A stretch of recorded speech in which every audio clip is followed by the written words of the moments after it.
Hello दोस्तों, मेरा नाम शाहिद है और आप देख रहे हैं सिवान इन्फो।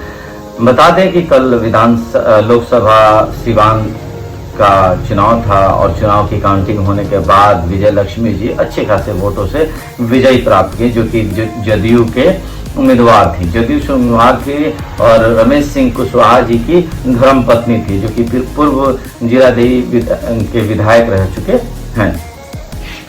बता दें कि कल वोटिंग हुई और सिवान में वोटिंग की काउंटिंग हुई कल डीएवी कॉलेज में। और हमारे सबसे ज़्यादा उन लोगों के लिए ये वीडियो है जो बाहर रहते हैं, विदेश में रहते हैं और दिन भर लगाए हुए थे, नज़र गड़ाए हुए थे कि क्या था और किस विधानसभा में, किस लोकसभा में किसको कितना वोट पड़ा।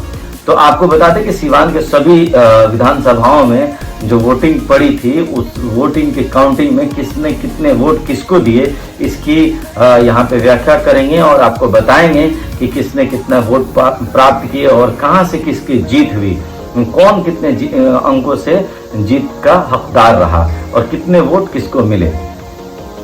सबसे पहले हम शुरू करेंगे सिवान विधानसभा से, जो कि 105 विधानसभा है। सिवान विधानसभा में राजद के उम्मीदवार अवध बिहारी चौधरी को 23,228 वोट मिले। वहीं विजय लक्ष्मी हिना साहब को 61,347 वोट और एक नंबर पर रही, सबसे ज्यादा वोट पाकर के 70,895 वोट पाई और लगभग 9,000 वोटों से सिवान सदर से जीत हासिल की विजय लक्ष्मी देवी ने। दूसरे 106 विधानसभा जीरादेई से अवध बिहारी जी को 36,705 वोट उनको पड़े और वहीं हिना साहब को जो वोट पड़े वो 40,845 वोट रही और वहीं विजय लक्ष्मी जी को 55,535 वोट। यहाँ भी जीरादेई में लगभग 15,000 वोटों से विजय लक्ष्मी जी आगे दिखाई दी। वहीं अगर 107 विधानसभा दरौली की बात किया जाए तो लगभग 53,135 वोट पड़े अवध बिहारी को और वहीं हिना साहब को मिले 32,116 वोट और विजय लक्ष्मी जी को 54,250 वोट पा करके सबसे आगे रही। यहाँ तीनों विधानसभाओं में लगभग 10,000, 15,000 और लगभग 25,000 वोट से आगे रही। यहाँ दरौली में सबसे ज्यादा वोट पाई और सबसे ज्यादा डिस्टेंस रहा, सबसे ज्यादा उनको अंतर रहा वोटों का विजय लक्ष्मी जी का। वहीं रघुनाथपुर विधानसभा केवल एक विधानसभा ऐसा था जहां की हिना मैडम जीतती हुई नजर आई। यहाँ अवध बिहारी चौधरी को 24,308 वोटों मत पड़े।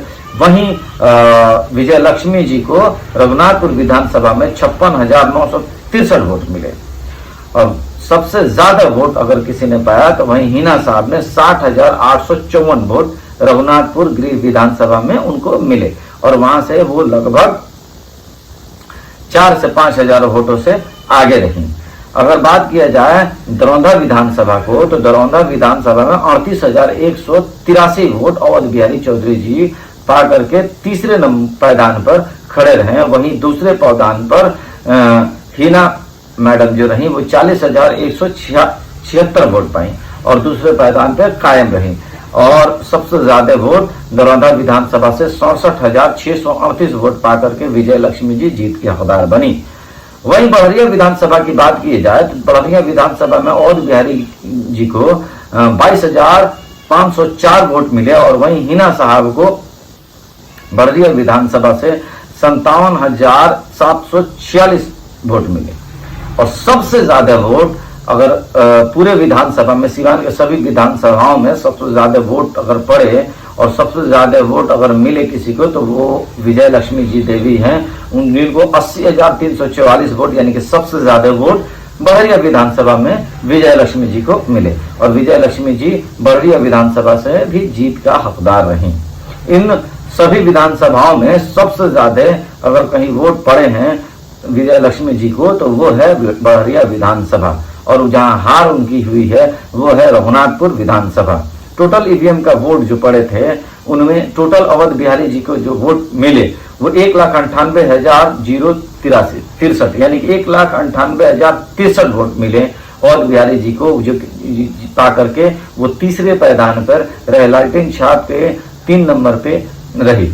वहीं 2 नंबर पे निर्दलीय प्रत्याशी हिना साहब जी को टोटल वोट जो मिले वो 2,93,651 वोट पा करके 2 नंबर पे रही और दूसरे पायदान पर कायम रही। पिछले 4 बार से विधानसभा की लोकसभा के इस दौर में हिना साहब दूसरे स्थान पे अपना कायम रही। वहीं विजय लक्ष्मी जी पहली बार विधानसभा के लोकसभा में माफ कीजिएगा, लोकसभा के में आई और पहली बार अपने मतदान को अपने प्रत्याशी बनी और जीत का विजयी भी रही। विजय लक्ष्मी जी खुद विजयी भी रही, जहां उनको टोटल वोट मिले वो टोटल वोट थे 3,86,508 वोट, लगभग 2 लाख वोट, 1 लाख वोट से जीत का हकदार रही विजय लक्ष्मी जी। और वहीं हिना साहब लगभग 1 लाख वोटों से पीछे रहे। आपको बता दें कि ये सारी काउंटिंग जो है वो सिवान लोकसभा की सारे आंकड़े हैं। इन सभी आंकड़ों से चौथी बार विधानसभा की सीट जो है हिना साहब लूज करती हुई दिखी। इस बार विजय लक्ष्मी जी को और रमेश सिंह कुशवाहा जी को सबसे बड़ा खासा फायदा हुआ, जो कि सीपीआई एमएल के पुराने नेता होने के कारण पिछले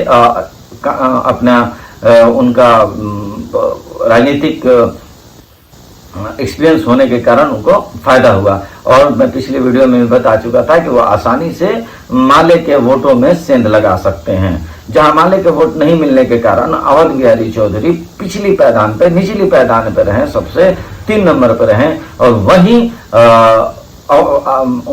माले के वोट को सेंध लगा करके विजय लक्ष्मी जी 1 नंबर पर जीत के कायम रहे। उम्मीद करते हैं कि